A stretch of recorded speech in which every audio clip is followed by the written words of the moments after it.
Tanong siya, bakit daw yung time namin i-change, i-forward or i-backward?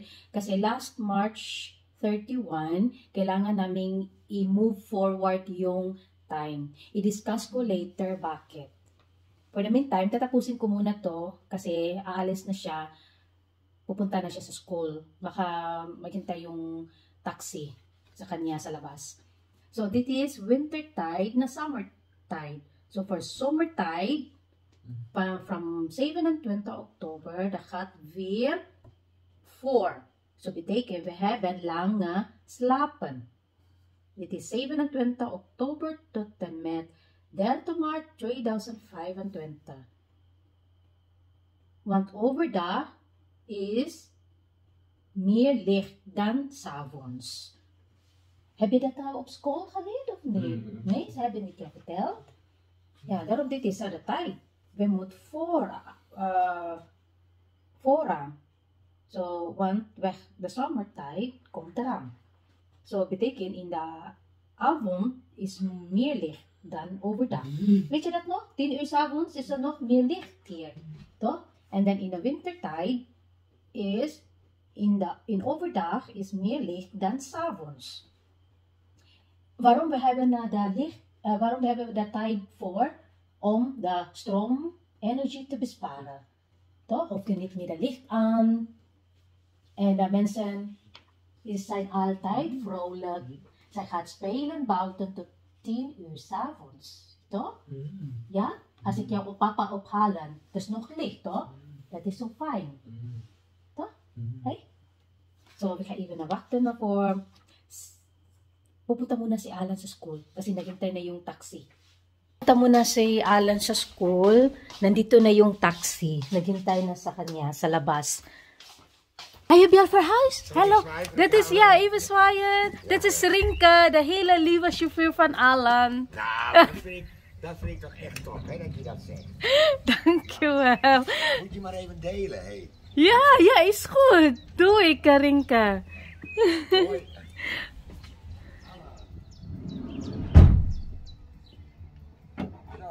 En heb je al een verhuis of nog niet? Wanneer ga je verhuizen dan? Ja, ik ben nog druk bezig. Ja, en waar? Oké. Naar Oerkerk. Oké. Dus ja, druk. Ja, ik snap het.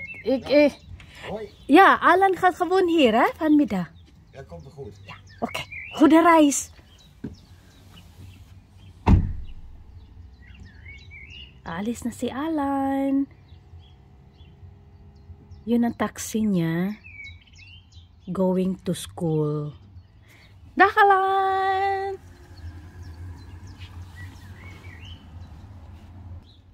Yun, alis na si Alan. Tapos babalik siya mamaya.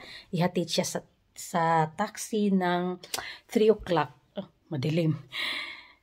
See you later, guys! Gusto lang namin mai-share sa inyo kung bakit nagbabago ang oras dito sa Holland. Itong dalawang pictures, ito ang tinuro ko kanina kay Alan.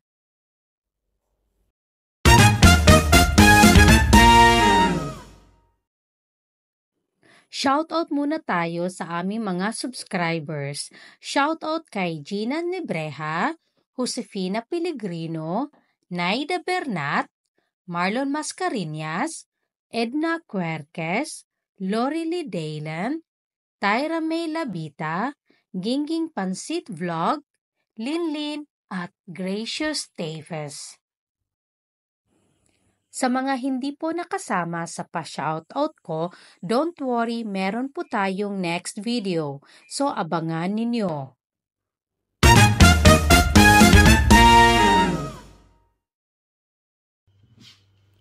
Bakit namin i-change yung time from backward to forward every time na mag-summer time or winter time? It is because of daylight saving time or DST. What is DST? DST is daylight saving time. It is the habit or a practice of all European countries of turning the clock ahead as warmer weather approaches and back as it becomes colder again. Netherlands, pag summer, more light in the evenings.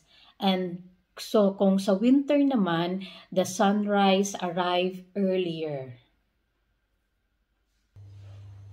May mga advantages sa daylight saving time. Ang number one na advantage is people appreciate summer.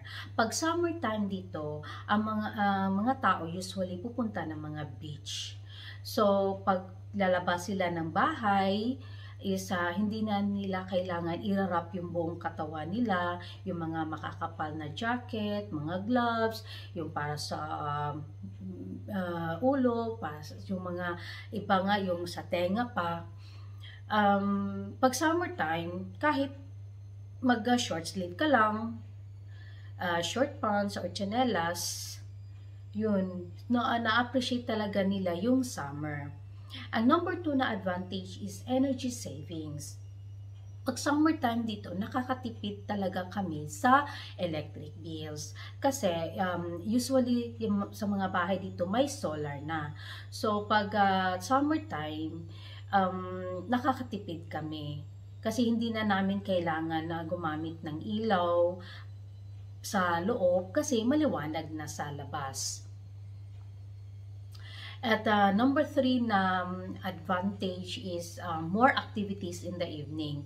So, yung mga ibang tao na busy, mag-work from 8 o'clock to 4 o'clock, may time pa sila na magawa nila yung mga activities or mga hobbies nila like yung magja-jogging, maglalaro sa labas, yung mga bata dito. Kaya kahit 9 o'clock na ng gabi, maliwanag pa.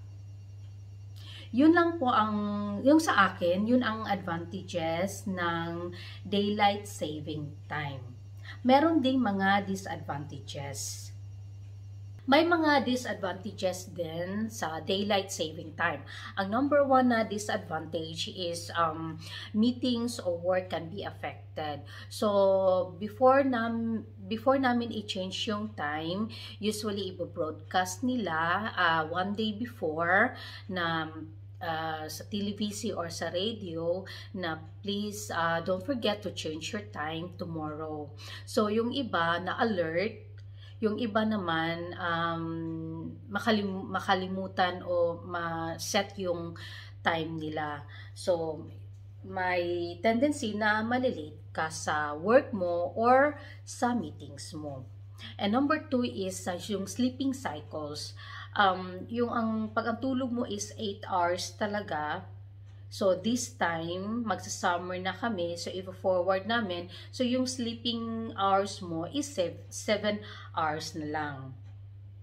And now, number 3 na disadvantage is yung communication of different time zone. Yung sa akin is forward kami ng 1 hour. So, kung mag-communicate ako sa Pilipinas, sa family ko, so, kailangan ko i-adjust naman yung time. So, very inconvenient. So, yun lang, para sa akin, yun ang disadvantages ng daylight saving time. Sana may natutunan kayo sa video namin for today. And kung hindi pa kayo nakasubscribe, please subscribe our channel. At yung nakasubscribe na, maraming salamat sa support ninyo. And see you next time. Thank you for watching. Bye!